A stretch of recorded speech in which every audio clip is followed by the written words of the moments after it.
Now, what that means and where it goes, I have no idea, but it's recorded somewhere. So somebody much smarter than me can figure out where that is. And I'm going to guess Jesse is the person that's going to be able to do that. And if it's not Jesse, then I don't know. All right. So last week was the Mike Ferry Superstar Retreat. Some of you were there live. Some of you were watching virtually. Others of you weren't watching virtually or there live, but you were there when we were doing the day recaps at the end. So you kind of picked up on a couple things. So a lot of really cool stuff. So I want to kind of open it up to everybody first before I start talking. What were some of the takeaways? What were some of your key points that you heard? What were some things you learned, some things you can implement? Talk to me a little bit here. Nobody? Practice, practice, practice. Yeah, the three P's. Eric and Jamila say practice, practice, practice. Okay. Prospect preview, practice scripts, which is really what we hear all the time, but it really doesn't click until Mike says it, right? Right. Well, sometimes it takes 2, 3, 4, 5 different people to say something. Are any of you the youngest kids in the family? Or not, maybe not the youngest, but have older siblings? Okay. If you do, I guarantee you at some point, one of your siblings said, hey, don't make the same mistake I did. Don't do this. And you go, okay. Seriously, don't do it. And then your other sibling says the same thing. Your parents say the same thing. And then you still go do that mistake anyways. And it's usually someone else that has to explain to you, oh, it was the third, fourth, or fifth person that taught me. Now, in some cases, it's the police are usually that third, fourth, or fifth people, but that's a different story altogether. All right. So practice, practice, practice. I love it. Okay, good. What else? What else did we get? What were some of the other key takeaways you got from the retreat? Have a tight schedule. Have a tight schedule. Have a tight schedule. Yep. Boy, I tell you. I tell you. Good point. All right. What else? What else did we get? What else did we get out of the retreat? What were some other key points, key takeaways, things you learned, ahas? I'm looking at the names on the screen. A lot of you were there or watched. Share something. Nobody wants to share? Just Eric, Jamila, and Deanna? Participate. Well, that's what I'm trying to get them to do. No, I'm saying that's what he has said. I know. I got it. I got you. See, Eric says participate. You got to participate. You have to participate. Good. Good. All right, what else? What else did we get? I got that we have to keep practicing all the time to keep our skill level good. Keep My practicing. My son is a pilot, and they are very, very focused on everything because they die and everybody else does too. Yeah. But that was one of the things they call it. He says skills are perishable. And I think we forget that in real estate. Our skills, we can be really, really good. And if we don't just keep up with them, keep honing them, they perish. Yeah, that's a great point. Great. Absolutely. Yep. They will. I'm looking at my notes, and I have it says focus, capitalize on being a salesperson. I think sometimes we think being a realtor is like an actor or like a public figure versus being a salesperson. Mm-hmm. And so I just wrote that down. Focus on being a salesperson, sure. Not like a celebrity type thing. And I don't know. Sure. You have to be a salesperson. It is a sales job. It is a sales job. Absolutely. Good. What else? Tess?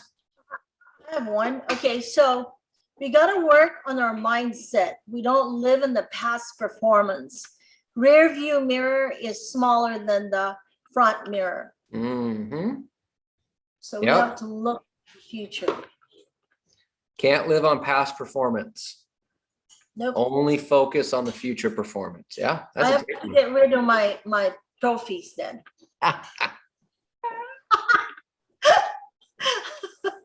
There it Put them in is. the garbage.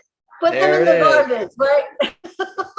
For those of you that didn't attend, what Tessa's talking about is Mike went to an agent's office one time and she'd asked him, to help, what advice can you give me? How can you help me, move forward? And he walked into her office and she had all these trophies in front of her of sales awards from years past.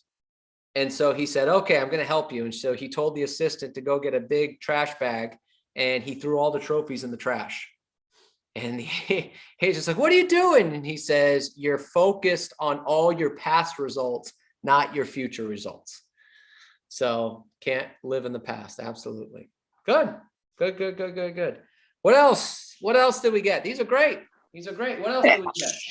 For that point, also like, don't focus on your past failures. I guess you could also add on. The whole thing. Past failures, past successes, all of it. Every day is a new day to start. So if you're focused on your past failures, you're never going to move forward because you're just going to be hesitating. It's okay. Today's the day that it's different. It's no longer going to be, I'm focused on all these past failures. I mean, gosh, if you're a guy and you were focused on your past failures, you'd never get another girlfriend. I mean, you'd be toast forever. Oh gosh, Lee, good gracious. All right, what else? Can I share? Tim, absolutely, sir. So I got a couple of things. One was to become complacent is normal. Sure. But become complacent at a much higher level. And then the point that was immediately following was make your financial commitments so big that they hurt. And then you have to raise your level to meet those commitments. Sure. That was one thing that I learned. And one thing that wasn't said at the retreat, not by Mike or any of the speakers, but it was another broker, a broker that I ran into, and it was so relevant to me. It's basically when I'm falling behind on my numbers, he said, it's you against yourself and your numbers analyzer.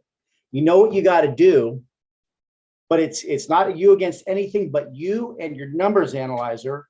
Write down your goals and then break them down into the weekly sequence, what you can do to get those goals. That's good. And so it was basically, if you don't hit like my contact numbers is 25 a day. If I hit 22, I'm not going to go back the next day and say, okay, I'll hit 28 the next day.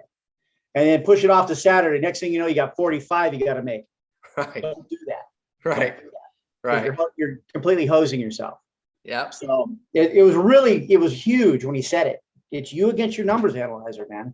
Yeah, big time. That's a great point. To that point, just to elaborate a little bit on Tim's point, because it is such a good one. When it says, well, my goal is 25, I did 22. Well, that's okay. I'll make the 3 up tomorrow. Okay. Well, here's the problem with that. Number one, the chances of you making those up tomorrow are probably not very good. That's not a you thing. That's an everybody thing. Okay. If you're only making 22, the chances of you, well, tomorrow I'll do 28. Well, probably not. Okay. It's just human nature. That's number one. Number two, to Tim's point, is that, well, I'm only off 3 a day. Okay. Well, then at the end of the week, that means on Friday, you got to make 50. Oh boy, in 2 weeks, I gotta have 100 contact day just to catch up. So you don't want that. The third thing is, the most important thing is consistency. It is far better if your goal was to make 100 contacts in a week. It is far better to make 20 contacts a day, 5 days a week, than 100 contacts a day, 1 day a week. Just the way it goes. It's the consistency of staying in action. So there's a lot of key points to everything Tim just said there. That was good. Very good. All right. What else? What else did we get? What were some of the other key takeaways from the retreat?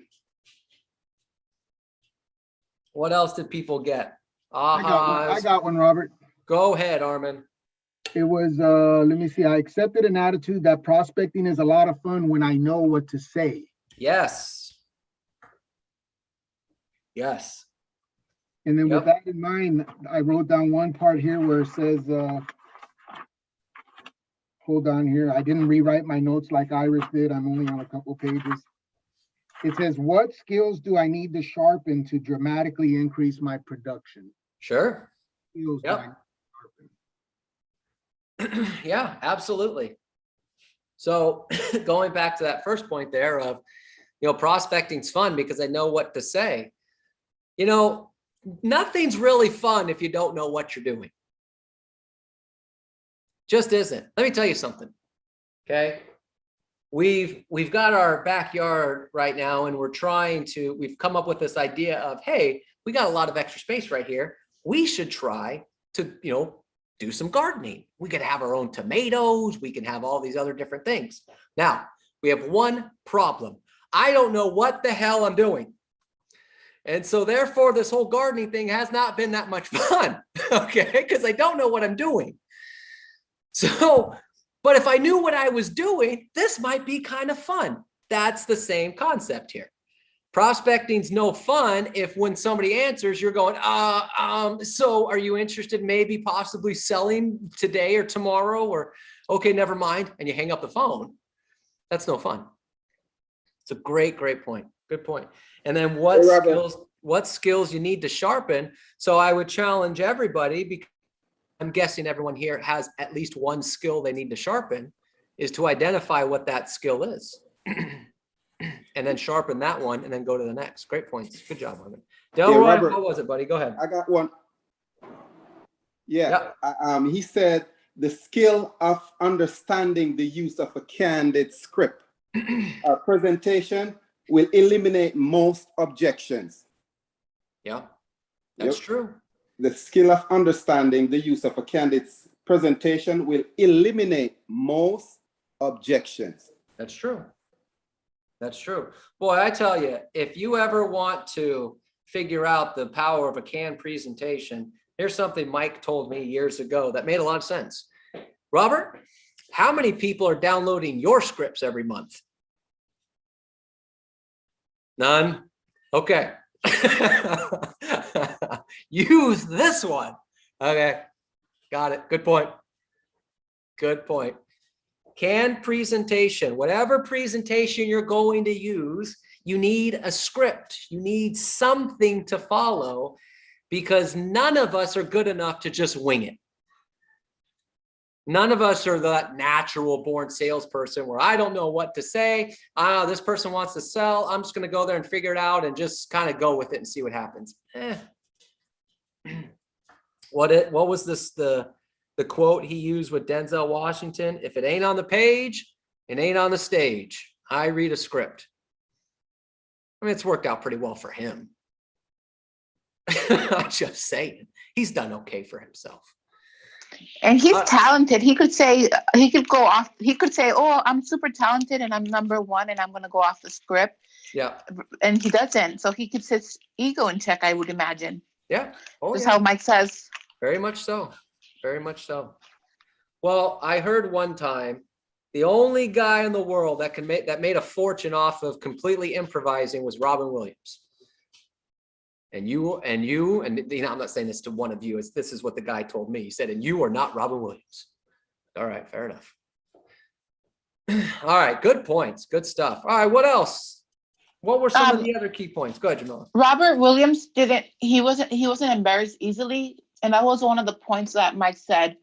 There's what was it? Rejection, acceptance, and embarrassment. I believe it was the three ones. Correct. So I think that if we embrace the embarrassment, we become a little bit more talented. Sure. Well, look, you can't perform at a high level consistently if you're afraid of embarrassing yourself every time. You just can't, because you're always going to hold back. And anyone that's ever produced anything at a high level in any aspect has had a moment of embarrassment. You know, he said, he goes, I'm not going to ask for stories, because he used to ask for stories, and then some really interesting things would go into play. But anyone that's ever produced anything at a high level has had an embarrassing story. I mean, show of hands, who here has done something embarrassing in their sales career? I mean, anyone is, we're not going to share stories. I've got a couple. I'm not going to share them. Okay. But there are times when you're like, oh my goodness, that was just so embarrassing. But that's part of the gig. You have to be okay knowing that some things are just going to happen. And for the most part, it's not that big of a deal. I mean, the one lady who burned the house down, that's no bueno.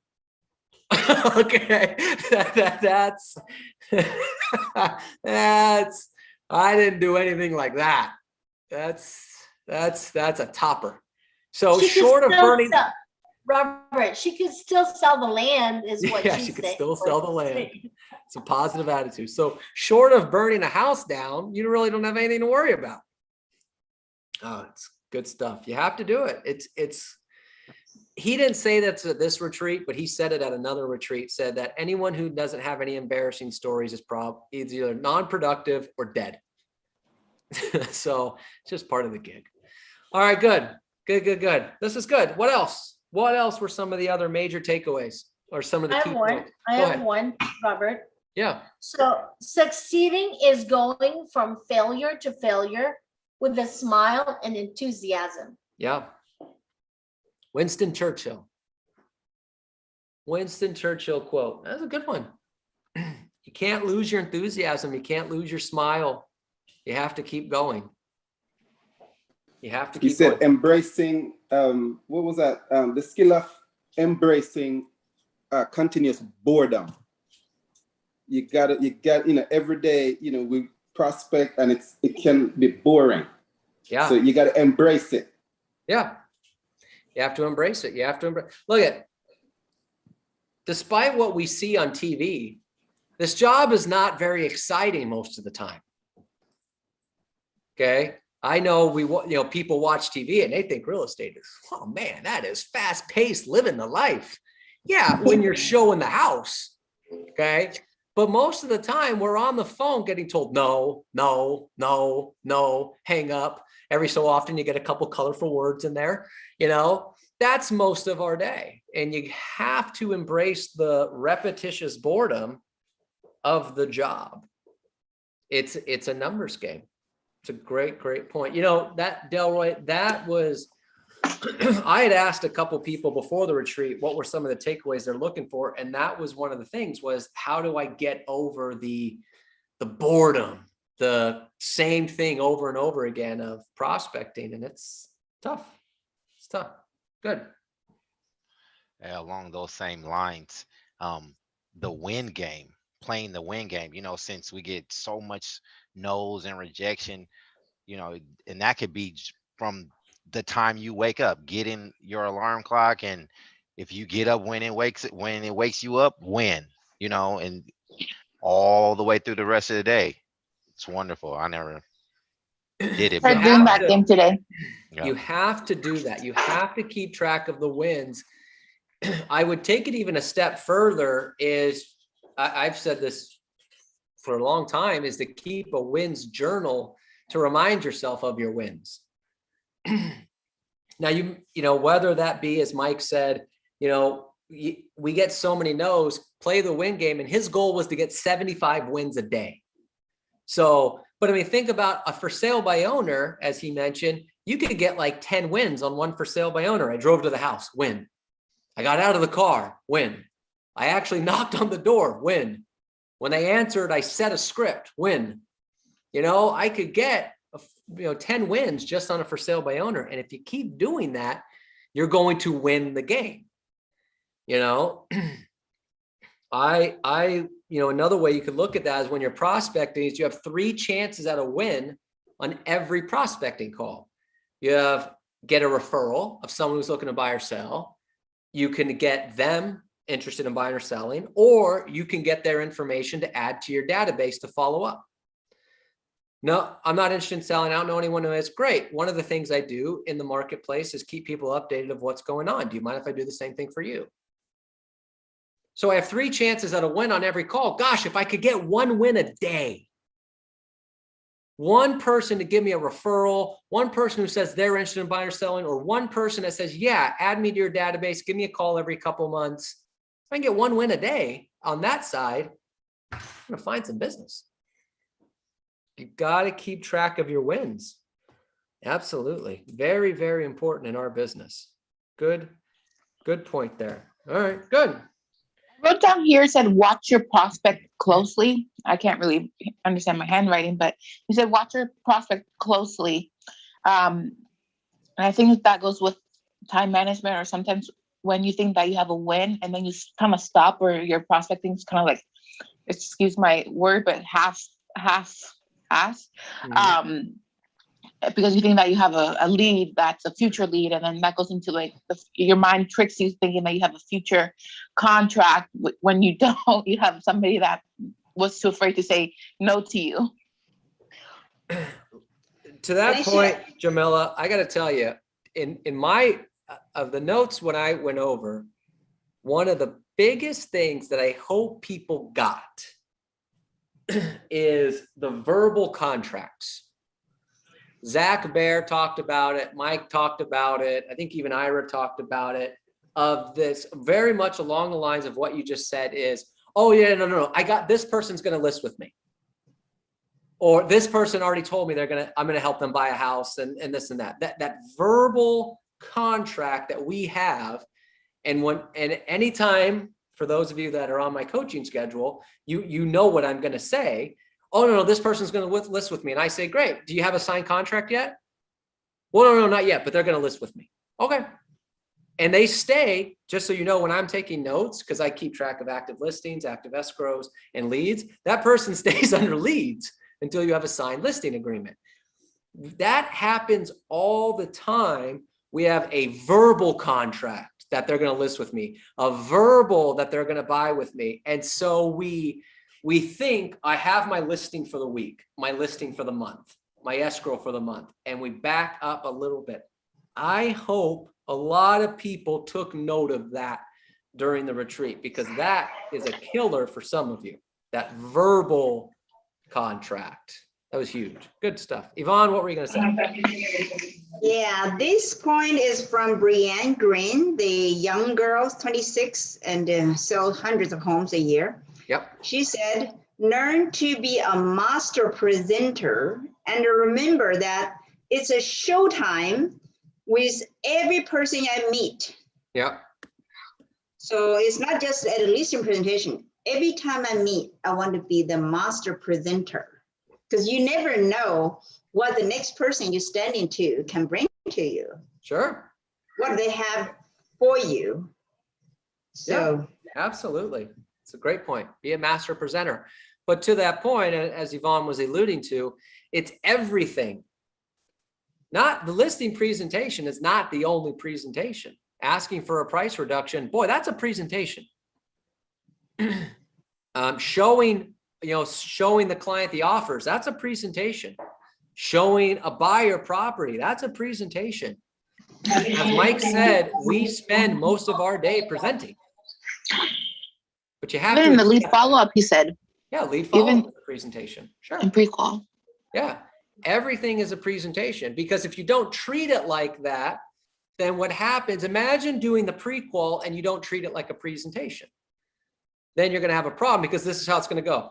Okay, so before we get together, there's a couple questions to ask you. Is now a good time? Sure. So if what I say makes sense, you feel comfortable. If you don't treat it like a presentation, it feels like you're either going to rush through it, or you're going to treat it like an interrogation. So you're going to pre-qual like this. So tell me, where are you moving to? And when do you have to be there? When I see you, how much do you want to list your home for? If you don't treat it like a presentation, you're going to lose the listing in the pre-qual. Lead follow-up is a presentation. If you just lead follow them and go, hey, so I was just curious, you want to list now? I'm not going to list with you. It's a presentation. Give them something. It's a great point. Hey, Robert, he talks about also about being complacent. If you're gonna be complacent at a high level. Higher level. Yes. Higher Be complacent level. at selling $1 million. Yeah. Yeah. When he made that joke about people being complacent when they close 5 transactions a year. Yeah. It's if you're gonna be complacent, be complacent. And Tim mentioned that earlier too. Be complacent at a higher level. And what that means is, oh man, I'm feeling pretty comfortable. I've made, whatever the money is, 100,000, 150, 250, 500 million. I've made the money, comfy. Okay, cool. Instead of being complacent at 250, why don't you make 350 and be complacent there? Why don't you get to 500, be complacent there? Robert, I didn't sense any complacency when Brianna talked.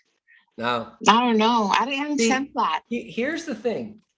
This is the power of these retreats. Okay, to that point is there's a couple things, but one of the things that I've always tried to get across mindset wise to our agents, and we're not just masters agents, Southern California agents in general. She can't. So Jamila's talking about Brianne Green from Oklahoma. Okay, Oklahoma.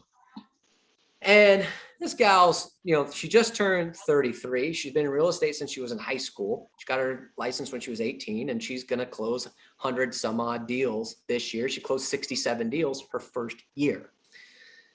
So yeah, there is no complacency with her. Part of that is because her average commission is $3,500. Yeah.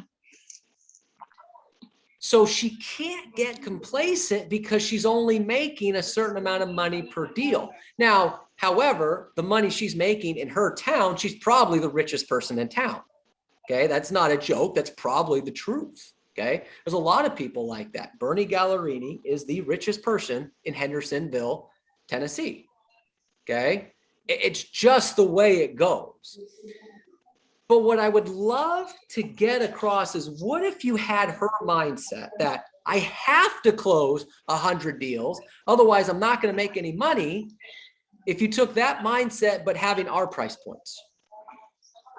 If you took the Brianne mindset of I have to close 100 deals, otherwise I'm not going to make enough money to really do what I want, and then took that mindset and then had it with our price points, you might not close 100, 150, 200 deals like she is, different marketplace. But what if you got to that mindset and got 25 deals at $15,000 per, 40 deals at $15,000 per, 10 deals, if you're just starting out? That's the key. I'll never forget this. To that point, it was a few years ago. We were at the retreat. Now I'm walking around. I got my VIP thing on and all the stuff, the badges that come with what we do. And this agent comes up to me and she wanted to ask me some coaching questions. And I was like, yeah, it's fine. She was from Utah.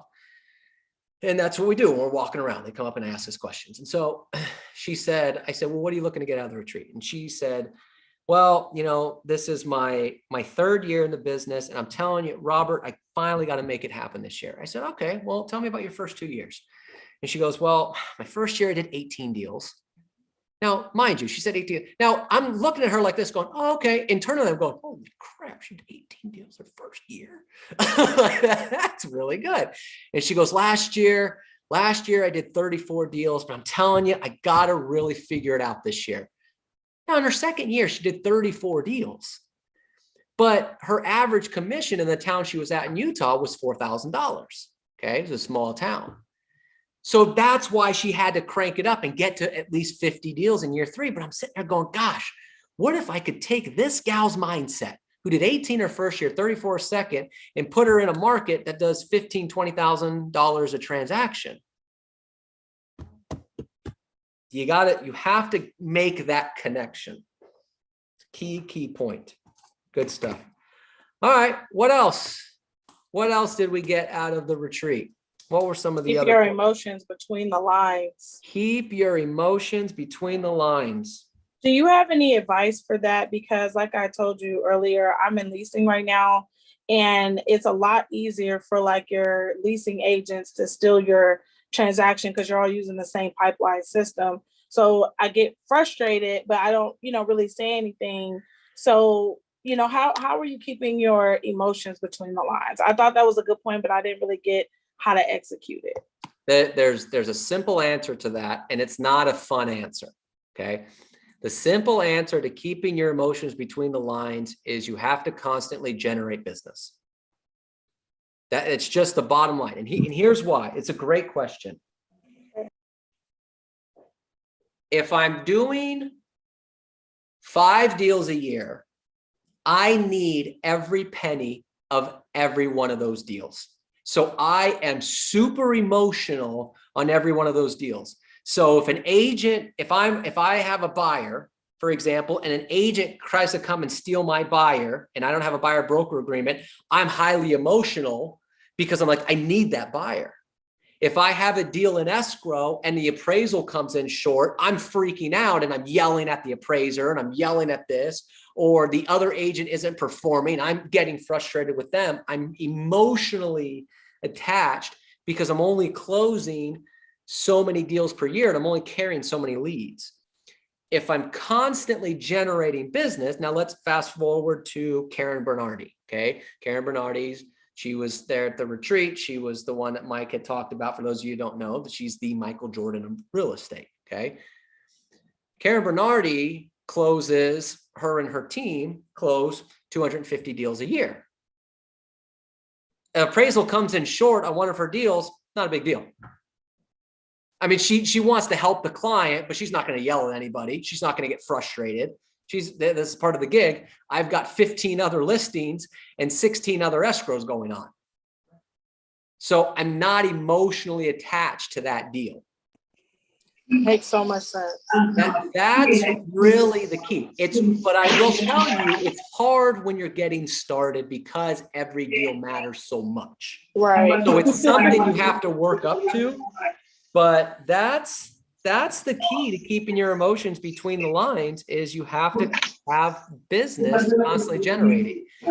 The other thing you have to do to keep your emotions between the lines, and this is a biggie, okay, is you have to accept the fact that you are in a business that requires a lot of hands to touch a file for it to close. Okay. Can you repeat what you said? It was like background noise. We're in a business. You have to accept the fact that we're in a business that requires a lot of hands to touch a file for it to close. This is the one downside of our business. Okay. Is that it's not just a transaction basis of, I want to buy a car. Okay. I go to the dealership. I talk to the salesperson. Here's the money. Here's your car. I'm out. Real estate's not like that.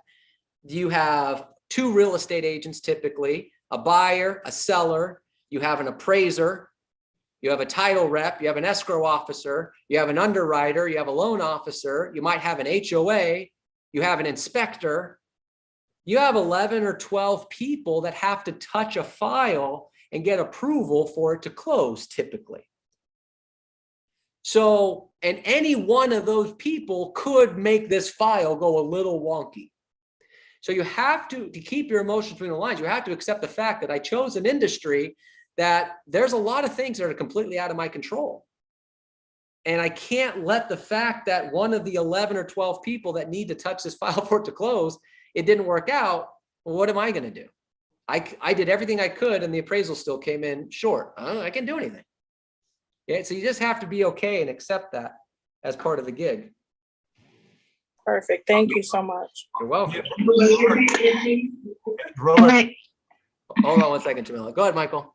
I got a question. When you said, and in Carol, when you're talking about Carol, say she got 15 listings and 15 escrows, and the appraisal come lower, it's not a big deal. Now, my question is talking about the attitude of the agent. When you said it's not a big deal, you just let her cancel, or you fight to close it anyway? Well, no, she'll fight, but she's not emotionally attached.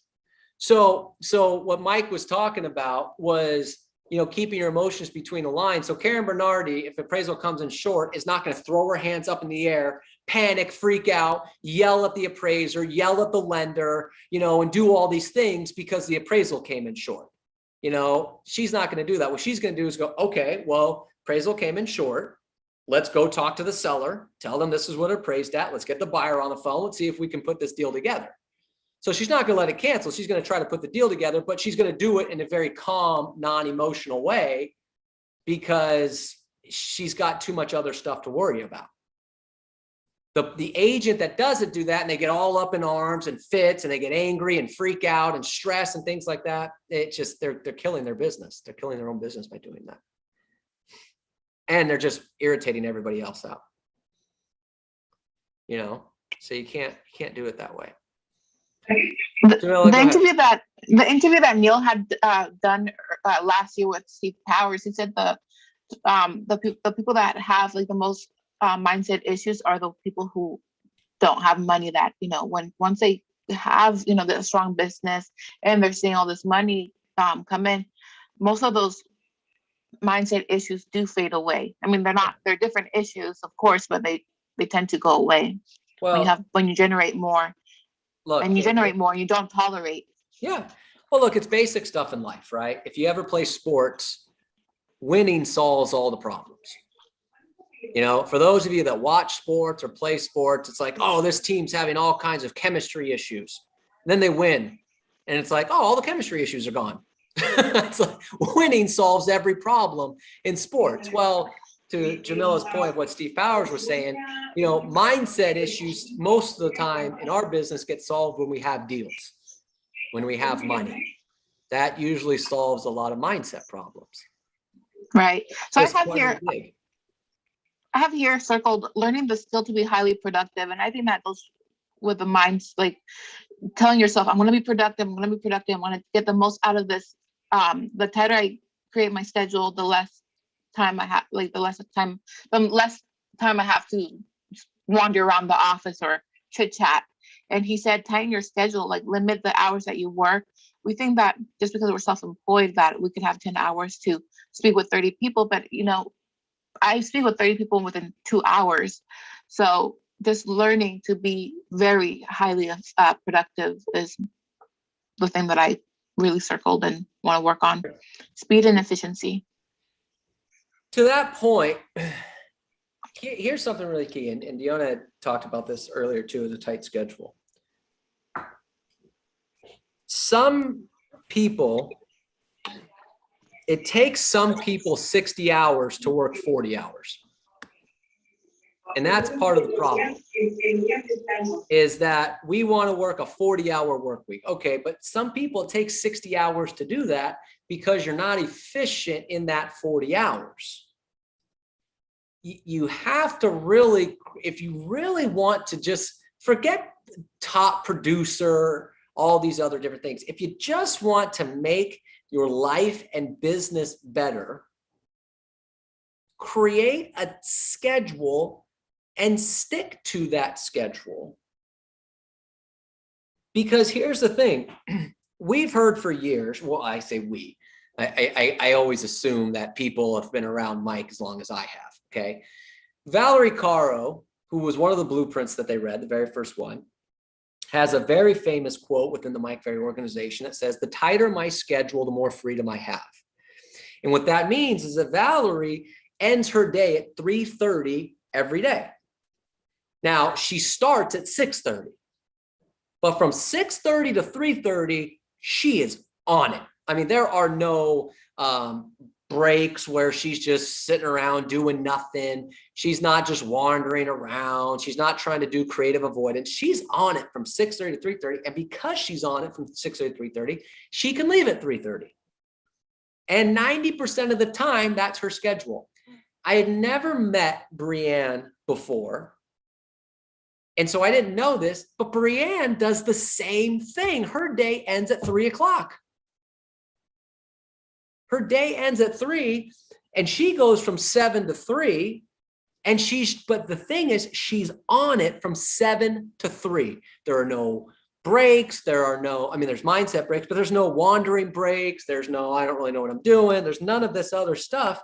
And so she leaves at 3 o'clock. And Mike even, and now her thing was, I leave at 3 so I can go pick up the kids and spend time. She got 2 7-year-olds and spend time with them. Valerie leaves at 3:30. She used to leave at 3:30 because she wanted to learn how to ride horses. which she did. Then she leaves at 3:30 once she figured that out to learn how to go fly planes, which she did. Okay. Brienne wants to do it to go spend time with her 2 7-year-olds. So the point is, and Mike asked her, well, what if a client wants to meet at 5? Well, I tell them I have, 11 and 2 available. Well, what if they can't do that? Then I refer them out to somebody else. And he said, does that happen often? She said, no. But the point is, if you create that tight schedule and you stick to it, this doesn't always have to be a 10 to 12 hour a day job. Okay, 90% of the time. There are going to be days that are going to require earlier mornings, later nights. That's the gig. But if you stick to what you're supposed to do at a very tight schedule, it will make your life easier. Okay, the top producer thing, yeah, that'll come too, but just general life. I mean, don't you want to go home? Maybe some of you don't. Maybe that's the problem. Robert, I don't want to have a tight schedule because that means I got to go home, and I don't want to do that. Maybe that's the problem. You mean you want me to leave early to go spend time with my kids? Why would I want to do that? I don't know. Maybe there's the issue right there. But just to make your life better, have a really tight schedule. I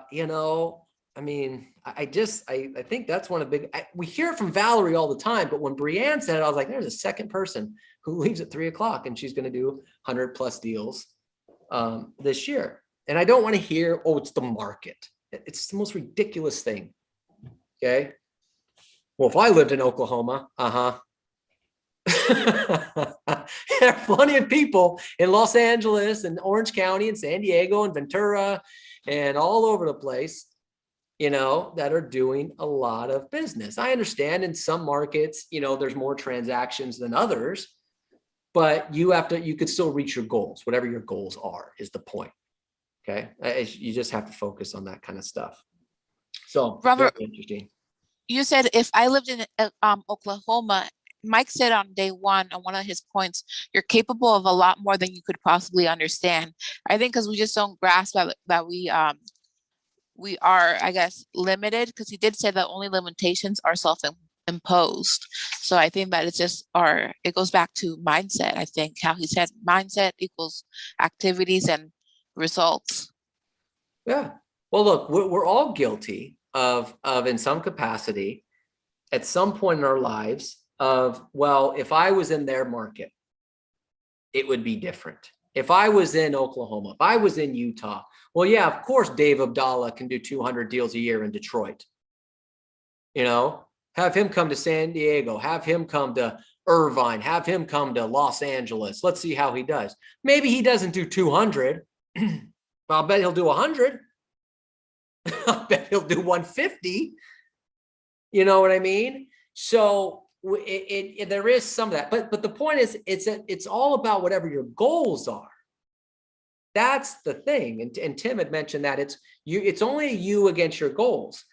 So if you're in a marketplace where, gosh, there's only a certain amount of closings in my market per month compared to this city where there's this many, okay.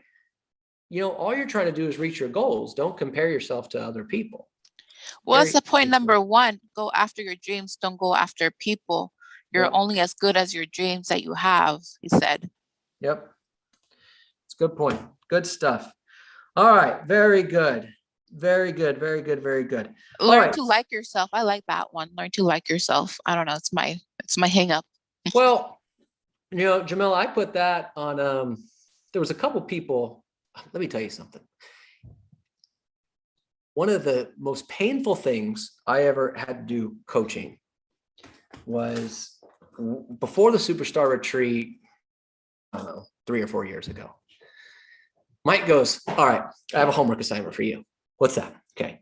During the retreat, whenever something comes up that you think would be powerful for one of the people you coach, write their initials next to it. At the time, I was coaching 45 people. I go, I got 45 people on my coaching schedule. How many initials you want me to write? No, you'll be fine. You'll be fine. It was painful. The moral of that story was that point that you made, Jamila, I had a number of initials next to it. which, because I've done this every year since he told me to do that, was you have to learn to like yourself. And it's sometimes it's not only I have to like myself. Gosh, I just hate myself. I'm down on myself. It's that, but sometimes there's even people that it's not that they dislike themselves, is that they just sometimes don't think they're as good. Oh, well, what does this person do? Well, you know, and some of these people that have that mindset are people that do $250,000, $300,000 a year, and yet they still feel like they're inferior to other people. So you do have to like and appreciate what you're doing for yourself, because the rah of, I always tell people I'm your biggest cheerleader, that only goes so far. You know what I mean? You know, Neil being people's cheerleader only goes so far. Mike telling you that he believes in you more than you to believe in yourself, which for a lot of cases is true, only goes so far. You have to like yourself a little bit to do that. Good stuff. Okay, so this was great, man. What great participation. I love it. So many good things. So I have a couple things written down because it's already 1:02. Can't believe it. I have a couple things written down, and then we're going to go into our 90-day action plan. So a couple things that I wrote down. I'm not going to go over all my stuff, but what I wrote down here is whether you went to the retreat, watched it virtually, you were at the recap of all the days, or you're here today, you've heard enough where you can write down 2 to 3 things that you can implement in your business right away. So your homework assignment is to write down 2 to 3 things that you can implement in your business right away and implement them. If you try to do everything, you'll do nothing. That's just life. Okay. I was typing as fast as I could, and my Google Doc ended up with 26 pages of notes. Okay. There's no way in hell I could do all that stuff. Okay. Find 2 to 3 things and implement it immediately. And if you want some accountability, send it to me, send it to Neil, send it to your coach, send it to your accountability partners, send it to your mastermind group, send it to other agents for them to know what are the 2 to 3 things that you're going to implement in your business right away. Wrote that down, number 1. Okay. The second thing I wrote down here is, as a reminder, and a lot of you were on there this morning, is the importance of role play and practice. So we're still doing our role play from 8 to 8:30, where we'll put you in a group with 1 or 2 other agents to role play a script. 8:30 to 9, we do rapid fire. Because I did Google Doc on all my notes, I can do the Control F find thing. I wrote down in the notes whatever Mike had said. If I search for role play or practice, it was in my notes 25 times. He made it very clear that that's important. Okay. So make sure you're either on our role play or you're in some sort of role play, but you've got to practice every day. It's just a matter of the deal. I commented, for those of you that were here at 8 a.m., Karen Myatt had made an accountability goal where she put real money, like thousands of dollars in accountability. And one of her things was she was going to be on the role play at 8 a.m. every day. This is a gal that units wise, all jokes and praise aside, units wise, is one of the highest producing agents in the entire MLS. And she made a commitment to do more practice. Some of you might want to do that plus more. Okay. So I wrote that down second. All right. So make sure you're doing something along those lines. All right. The third thing I wrote down here, okay, because we'll get into more of my stuff, some of my key takeaways. I'm sure we're going to do more of this tomorrow and Wednesday, because I'll give you my most important takeaways. Actually, I'll do mine on Wednesday. Neil will probably talk about his tomorrow. I'll do mine on Wednesday. But what I also wrote down here is a 90-day action plan, right? Because we talk about this. So some of you have already filled this out, but maybe you want to change it, or maybe you want to keep it as is. I'm going to put in the chat box a PDF for the 90-day action plan. Okay, third quarter action plan. Again, some of you have already completed this, but maybe you want to update it and do it again. For those of you that haven't completed it, you should complete it. Okay, and what I would recommend doing is completing it and sending it again to your coach. At least send it to your coach, your accountability partners, send it to your mastermind groups. Okay, if nothing else, fill it out for yourselves. But they talked about at the retreat the power of the 90-day action plan. You need every day is you have a chance to start a new 90-day cycle. We always run to the finish line the last quarter. So you have a little bit of a 90-day cycle before we do our run to the finish line. So in the chat box is a PDF for the third quarter action plan. Again, if you've already filled it out, great. If you need to update it, based on the retreat or anything, fill it out again, send it into your coach or whatever the case may be. And, but if you haven't filled it out, fill it out. Okay. You have to start an action plan. All right. Beautiful, beautiful stuff. Okay. So that's what we got for today. So the rest of the day, we got open mic prospecting this afternoon. Cindy's not here. She comes back tomorrow.